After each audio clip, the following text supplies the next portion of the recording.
खाद्य अखाद्य। संपूर्ण स्वास्थ्य के लिए जिस तरह पैदल चलना लाभदायक है, उसी तरह आप किन चीज़ों को खा रहे हैं और उनका कितना भी योगदान रहता है आपके स्वास्थ्य रहने में। हर रोज 1 या 1.5 घंटे पैदल चलने के बाद आप खाद्य पदार्थों का ध्यान नहीं देंगे तो परिणाम विपरीत हो सकते हैं। यदि आप चाहते हैं कि आपका स्वास्थ्य ठीक हो और शारीरिक समस्याएं दूर हो तो सिरिधान्यों का सेवन करें, साथ ही काढ़े भी लें, लेकिन पैदल चलने की विस्मृत ना करें। घर में बनाए गए आहार का सेवन करना श्रेयस्कर है। पिज्जा, बर्गर, फास्ट फूड, ठंडे पेय आदि से दूर रहें। अनाज खाद्य के रूप में सभी सकारात्मक सिरिधान्य स्वास्थ्य लोग न्यूट्रल सिरिधान्य जैसे रागी, ज्वार, सोरगम, देसी मक्का ले सकते हैं। नॉन जीएमओ दालें। अखाद्य के रूप में सभी प्रकार के चावल की किस्में, गेहूं की किस्में, सोयाबीन्स नहीं लेना है। तेल खाद्य के रूप में बैल चलित घाना का तेल जैसे तिल, कुसुम, नाइजर, मूंग, सरसों, नारियल के तेल ले सकते हैं। और अखाद्य के रूप में सभी मशीन संसाधित तेल और रिफाइंड तेल आते हैं। घी खाद्य के रूप में घी जो देसी गाय के दही से तैयार किया जाता है। अखाद्य के रूप में सभी प्रकार के घी जो बाजार में बिकते हैं। नमक खाद्य के रूप में सामान्य खाना पकाने के लिए समुद्री नमक का उपयोग करें, विशेष खाना पकाने के लिए सेंधा नमक और काला नमक का उपयोग करें।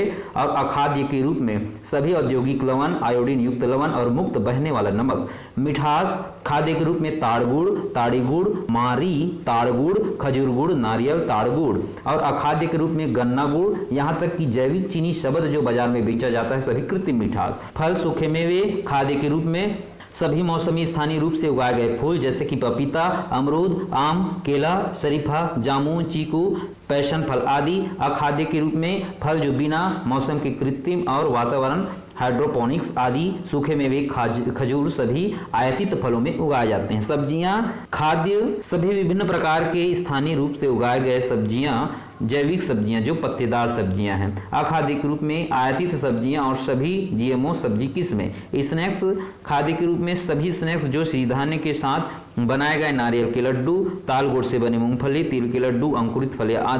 अखाद्य सभी बेकरी आइटम, चॉकलेट, नूडल्स, प्रसंस्कृत खाद्य पदार्थ, आइसक्रीम खाद्य पदार्थ जो मैदा, सूजी, सेवई आदि से तैयार किए गए। पेय खाद्य के रूप में नारियल पानी, दूध जो सभी पौधों पर आधारित दूध, दही, देशी गाय दही, रागी, तिल, मूंगफली, दही से छाछ। अखाद्य कोल्ड ड्रिंक्स सभी हेल्थ ड्रिंक्स जैसे हॉर्लिक्स, पीडियासूर आदि। सिरिधान्यों से मोटापा दूर। मोटापे के कारण कार्बोहाइड्रेट, चर्बी, वसा युक्त पदार्थ, चीनी युक्त पदार्थ, आइसक्रीम, फास्ट फूड, बेकरी पदार्थ तथा ठंडे पेय आदि का सेवन, शारीरिक और मानसिक श्रम का अभाव, ऐयाशी का जीवन।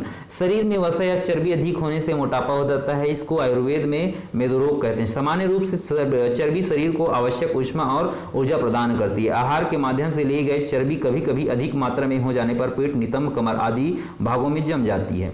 इस तरह जमी हुई चर्बी से कोलेस्ट्रॉल की मात्रा बढ़ती है, परिणाम स्वरूप रक्तचाप अधिक होता है। इतना ही नहीं, हृदय, जिगर, गुर्दे पर इसका प्रभाव पड़ता है और गुर्दे की समस्या, हृदय रोग, मधुमेह जैसी बीमारियां हो सकती है। मोटापे से पीड़ित व्यक्ति शारीरिक श्रम नहीं कर सकता। यदि वह थोड़ी भी चलेगा तो सांस लेने में तकलीफ होगी, कोई भी काम तेजी से नहीं कर सकता, आलस्य से जूझता है। नींद में जोर जोर से खर्राटे लेना भी मोटापे के कारण ही है। पहले नहीं था, लेकिन अब है। क्यों? पुराने जमाने में मोटापे से पीड़ित लोग बहुत कम दिखाई देते थे। इसका एक कारण यह है कि आहार पद्धति के साथ ही शारीरिक श्रम भी है। हाँ, उस जमाने के लोग जो भोजन लेते थे उसमें ग्लूकोज बहुत धीरे धीरे रक्त में जा मिलता था। इतना ही नहीं, लोग पैदल चलने के लिए अभिव्यस्त थे।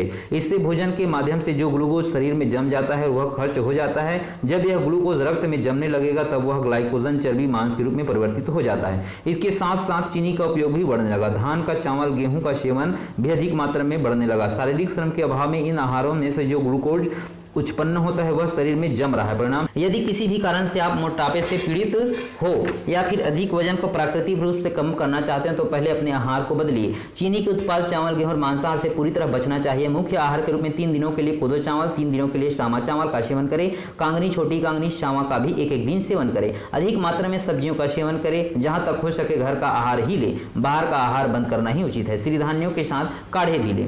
सिरिधान्यों के साथ साथ हल्दी, कुशा, बन, खजूर पत्तों के काढ़े मोटापे को दूर करते हैं। एक हफ्ते के लिए एक एक प्रकार के काढ़े का सेवन करें। स्वाद के लिए ताड़ या बन खजूर के गुड़ का रस सिर्फ 2 बूंद उपयोग कर सकते हैं। प्रतिरक्षा शक्ति, इम्यून पावर भी बढ़ेगी। बन खजूर के पत्तों में औषधि गुण की मात्रा अधिक होती है, अस्थि मज्जा में काम करता है। यदि अस्थि मज्जा शुद्ध हो जाएगा तो मोटापा अपने आप कम हो जाएगा। इस प्रकार सिरिधान्यों और काढ़ों को नियमित रूप से लेने से स्वस्थ रह सकते हैं। पाचन ठीक से होगा तो शरीर को भी आवश्यक शक्ति प्राप्त होगी। जिगर और अंडाशय ठीक तरह से काम करने लगेंगे। इससे शरीर में जमी और अनावश्यक चर्बी कम हो जाएगी। इसके साथ पैदल चलने की क्रिया को बंद बंद नहीं करना चाहिए। यदि आपने पहले व्यायाम के रूप में चलने की क्रिया को शुरू से नहीं किया और अब कर रहे हैं तो धीरे धीरे चलने की गति और समय को बढ़ाइए। ऐसा करने से आपका मोटापा कम होगा। अधिक वजन को एक ही बार कम करना भी स्वास्थ्य के लिए हानिकारक है। आप आहार और शारीरिक श्रम में जो परिवर्तन लाएंगे ही मोटापे को कम किया जा सकता है, लेकिन यह प्रक्रिया धीमी गति से चलती है। यदि आपका वजन 200 किलो है तो 6 महीनों में आप 25 किलो वजन कम कर सकते हैं। 80-90 किलो के वजन के लोग 6 महीने में 10 से 15 किलो कम कर सकते हैं। कम उम्र में ही मोटापे से पीड़ित लोग बड़ों की तुलना में बहुत ही कम समय में वजन को कम कर सकते हैं। हृदय की समस्याएं, उचित समाधान। आधुनिक जीवन प्रणाली और भोजन पद्धतियां तथा व्यायाम अभाव ही अनेक स्वास्थ्य संबंधी समस्याओं के मुख्य कारण है। आजकल हम देख सकते हैं कि कम उम्र के लोग भी हृदय की समस्याओं से पीड़ित है। 30 वर्ष की आयु वाले व्यक्ति रक्तचाप से पीड़ित है, यह चिंता का विषय है। डॉक्टर खादरवली का कहना है कि यदि आप अपनी जीवन शैली और आहार पद्धति में बदलाव लाएंगे तो स्वस्थ रह सकते हैं। सिधान्य, काढ़े, सहज भोजन, व्यायाम, ध्यान, योग आदि को जीवन के अंग बनाने से हृदय से संबंधित समस्याओं को दूर किया जा सकता है। आपको इतना ही करना है। हृदय की रक्त वाहिका में अवरोध हो या हृदय की गति अत्यधिक हो या कम, बीपी आदि समस्याओं से पीड़ित लोगों को मुख्य रूप से इस आधुनिक खाद्य पद्धतियों को छोड़ना चाहिए। पिज्जा, बर्गर, चाय, बाहर का खाना आदि से दूर रहना चाहिए।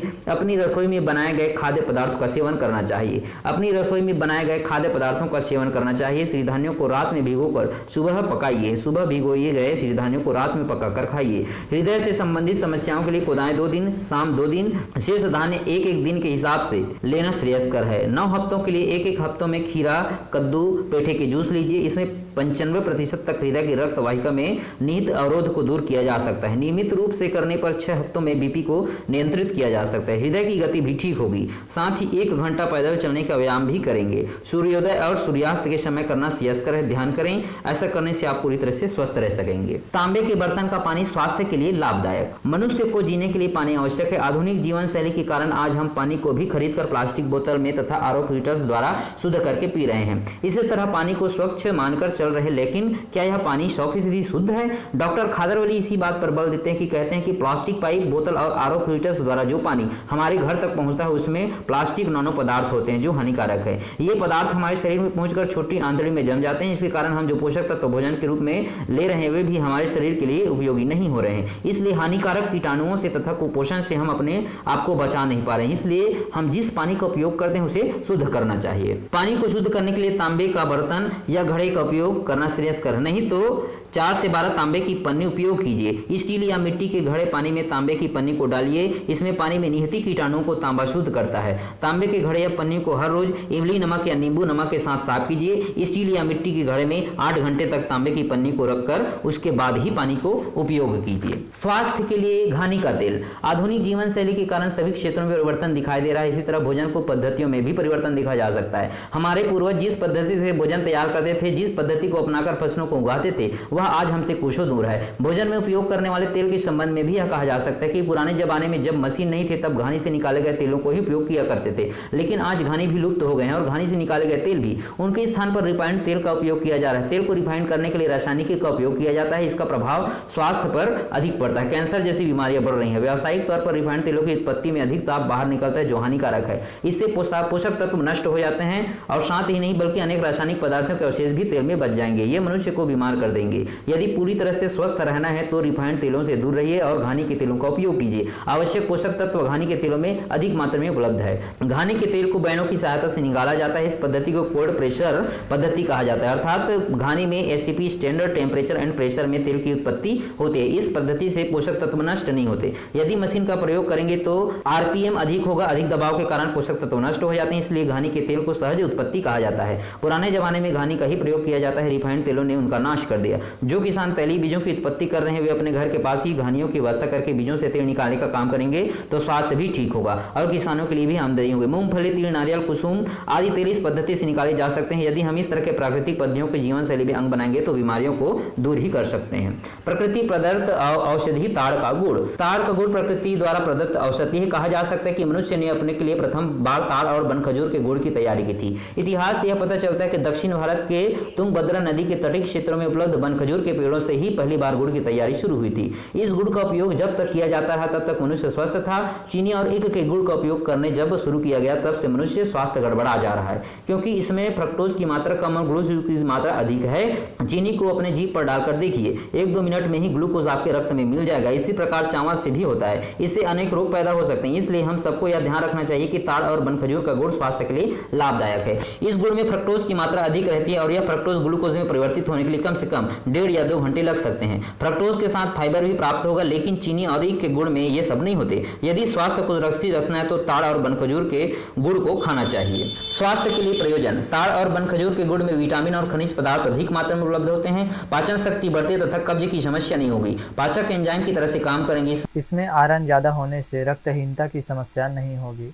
प्रचुर मात्रा में एंटीऑक्सीडेंट की उपस्थिति के कारण क्षतिग्रस्त कोशिकाएं भी ठीक हो जाएंगी। कैल्शियम, पोटेशियम और फास्फोरस भी होते हैं। छोटी अंतड़ियां सांस लेने की नली में जमे हुए विषपूरित पदार्थों को हटा देगा। खांसी, सर्दी, सांस से संबंधित समस्याएं, बलगम आदि समस्याएं भी नहीं होंगी। शारीरिक ताप भी कम होगा, इससे स्वास्थ्य भी ठीक होगा। ताड़ का गुड़ तैयार करने की पद्धति। ताजी ताड़ी को उबाल कर गुड़ तैयार किया जाता है। यदि ताड़ी खट्टी हो जाएगी तो गुड़ तैयार करने के लिए उपयोगी नहीं, इसलिए इसे सुरक्षित रखने वाले बर्तन में चूने का लेपा लगाया जाता है। इस ताड़ी को लोहे की कढ़ाई में उबालिए, उसके बाद उसे ठंडा करके छानिए।